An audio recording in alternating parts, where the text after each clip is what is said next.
Assalamualaikum warahmatullahi wabarakatuh dan salam sejahtera untuk kita semua. Halo teman-teman semua, selamat datang di channel ini. Perkenalkan saya Windri Dwi Novani dengan 23-14-2024P dari Universitas Bina Dharma Palembang.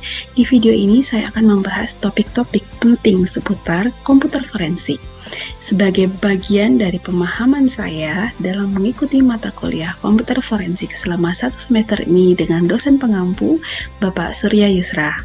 Materi yang akan saya paparkan meliputi berbagai aspek digital forensik seperti pengenalan bukti digital, model investigasi, undang cybercrime dan undang-undang ITE, hingga teknik-teknik forensik seperti email forensik, open source intelligence, dan analisis file system.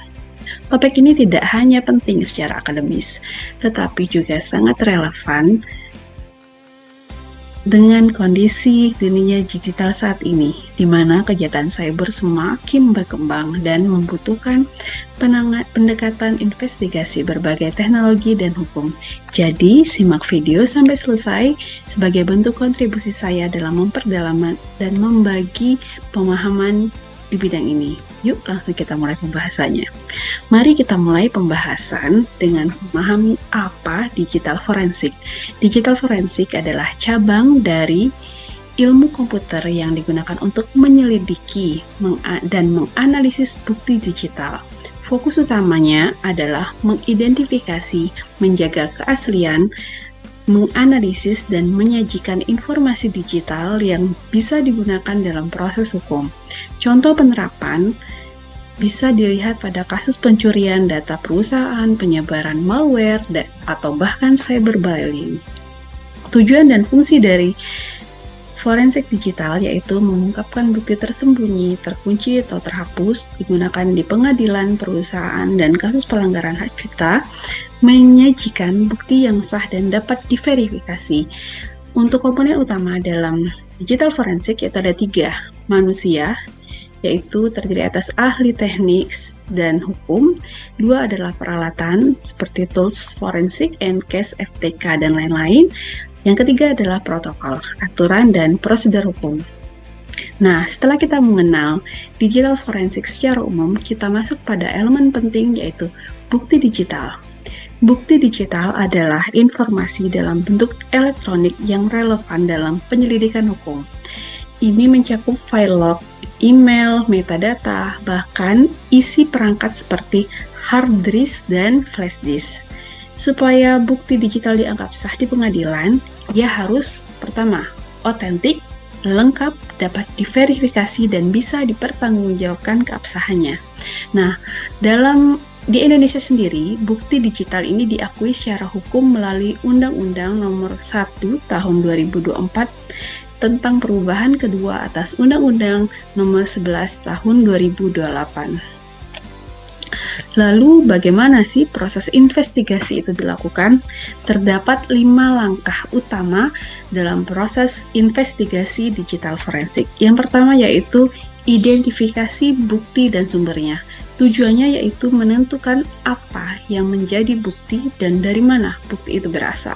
Prosesnya itu pertama kita menganalisis jenis kejahatan digital, lalu mengidentifikasi perangkat terkait seperti komputer, HP, server, dan lain-lain, lalu menentukan lokasi penyimpanan bukti, internal storage, external, atau cold, lalu menetapkan prioritas bukti yang harus diamankan terlebih dahulu.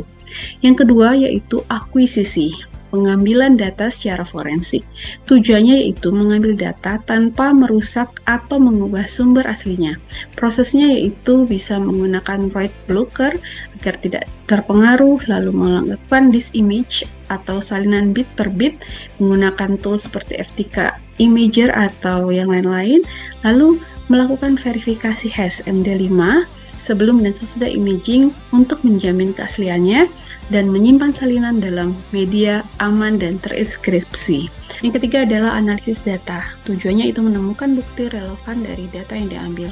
Prosesnya bisa melakukan file recovery, lalu menganalisis log system, email, history browser, file tersembunyi, lalu menggunakan tools, dan mencatat semua temuan yang mendukung atau membantah hipotesis penyelidikan. Yang keempat yaitu dokumentasi. Tujuannya yaitu mencatat semua langkah yang dilakukan dilakukan agar proses dapat dipertanggungjawabkan. Prosesnya yaitu merekam siapa yang mengakses bukti, kapan, dan apa yang dilakukan, atau itu adalah konsep dari chain of custody.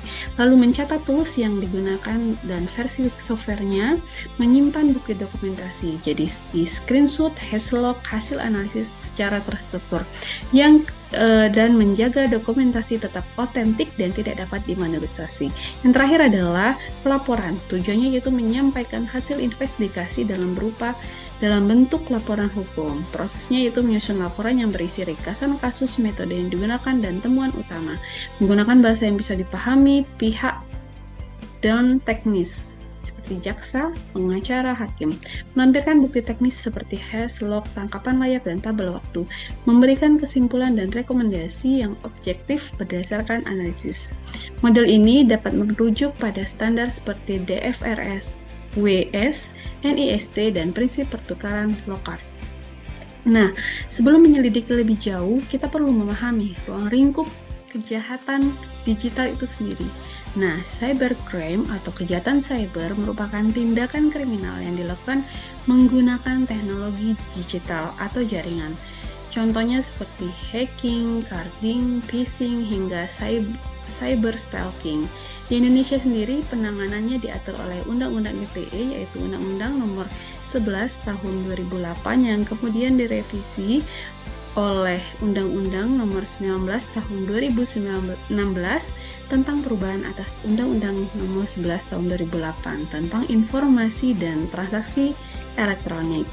Undang-undang ini menetapkan berbagai pasal yang mengatur tindak pidana cyber dan konsekuensi hukum. Melanjut pembahasan sebelumnya, kita masuk ke studi kasus dan tantangan. Dalam prakteknya, penegakan hukum cyber memiliki tantangan tersendiri. Bukti seringkali tersembunyi, bersifat volatile, dan telah dihapus. Selain itu, tidak semua penegak hukum memiliki kemampuan teknis. Oleh karena itu, bukti digital harus memiliki integritas, tidak diubah sejak ditemukan, dan legalitas dikumpulkan secara sah. Sekarang kita bahas mengenai sistem file, tempat di mana data disimpan atau dikelola. File system atau sistem file merupakan struktur data yang digunakan oleh sistem informasi untuk menyimpan, mengatur, dan mengakses file di media penyimpanan. Jenis-jenis yang umum yang digunakan antara lain FAT32, itu sederhana, banyak kompatibilitas, NTFS mendukung fitur keamanan enkripsi, dan ext lazim digunakan untuk sistem operasi Linux. Pemahaman file system penting dalam forensik karena sebagian besar bukti digital tersimpan di sana. Nah, masih berkaitan dengan bukti digital, penting juga kita memahami file signature. File signature adalah pola byte yang unik dan untuk setiap jenis file. Ia digunakan untuk memverifikasi bahwa file tidak mengalami perubahan. Untuk menguji integritas, biasanya digunakan hash seperti MD5 dan SH1. Hasil hash dari file akan dibandingkan sebelum dan sesudah proses investigasi untuk memastikan keasliannya. Berikutnya kita berkenalan dengan tools forensik, yaitu HXD. HXD adalah aplikasi hex editor yang digunakan untuk melihat struktur data mentah dalam proses heksadesimal. Dengan tools ini, penyidik dapat melihat isi file secara byte per byte, mendeteksi file signature, bahkan mengedit konten file secara langsung jika diperlukan dalam analisis.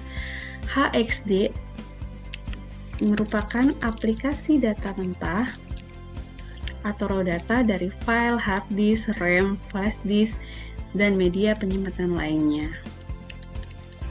Fungsi utama HXD yaitu melihat file dalam format heksadesimal, mengedit byte data langsung, low level editing, mencari dan mengganti nilai hex atau teks, membaca disk fisik, dan mengekspor data sebagai .txt atau .hex. Lalu, setelah mengetahui cara membaca file, saatnya memahami proses pengambilan data. Akuisisi adalah proses penyalinan data dari perangkat digital secara forensik, yaitu tanpa mengubah data asli. Sedangkan imaging adalah membuat salinan identik bit per bit dari media penyimpanan. Tujuan akuisisi yaitu pertama, mengumpulkan bukti digital dari perangkat digital, menjaga integritas agar data tidak berubah, memulihkan data terhapus, mendukung investigasi, dan metode akuisisi. Fisiknya yaitu bit by bit, logisnya file dan forger langsung saat perangkat aktif. Dan keenam adalah kepatuhan hukum harus sesuai dengan standar forensik. Nah, imaging dan FTK Image. FTK Image adalah aplikasi yang digunakan untuk menciptakan salinan persis dari media penyimpanan tanpa mengubah aslinya. Langkah ini sangat penting untuk menjaga integritas bukti selama proses analisis. Kembali ke bukti digital, penting untuk memahami jenis dan proses pelacakannya. Bukti digital terbagi atas dua, volatile mudah hilang seperti RAM dan non-volatile stabil seperti hard disk.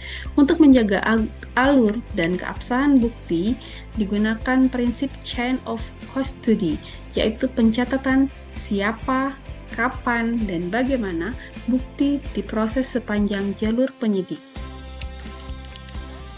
Lalu kemudian mari kita bahas dua tools penting dalam digital forensics, yaitu EnCase dan FTK Image.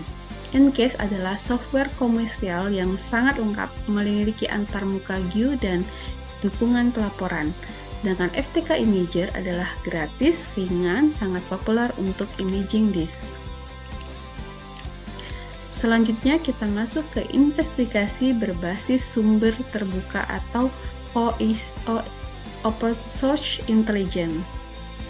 Adalah teknik mengumpulkan informasi legal dari sumber terbuka seperti media sosial, berita, dan database online. Digunakan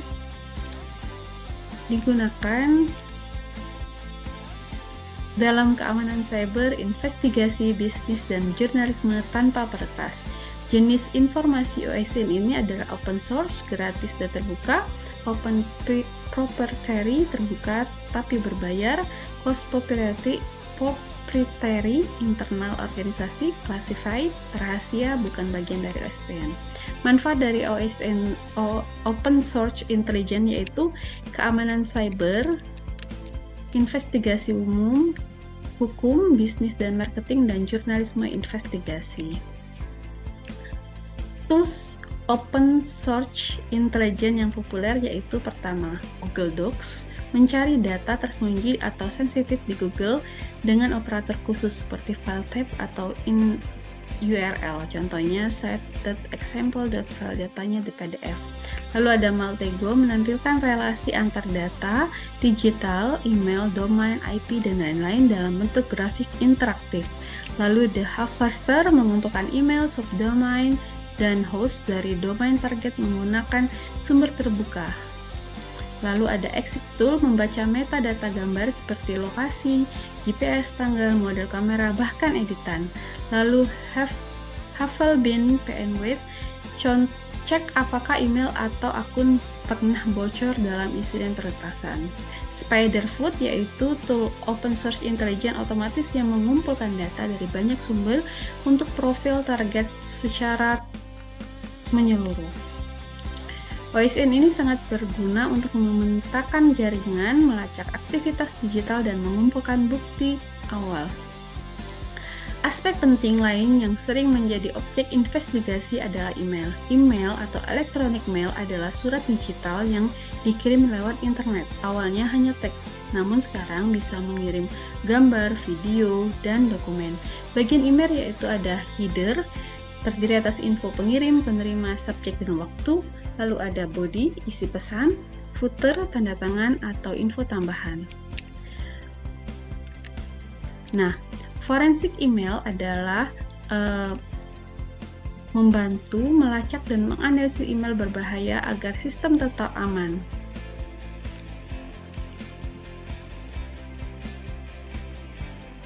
Sebagai penutup, maka kita simpulkan bahwa digital forensik merupakan gabungan dari teknologi informasi dan aspek hukum. Penanganan bukti digital harus dilakukan dengan prosedur yang ketat agar sah secara hukum. profesionalisme, ketelitian, dan pemahaman teknis, serta hukum adalah kunci utama dalam keberhasilan investigasi forensik. Terima kasih telah menyimak, semoga materi ini bermanfaat untuk menambah wawasan kita semua. Saya akhiri, wassalamualaikum warahmatullahi wabarakatuh.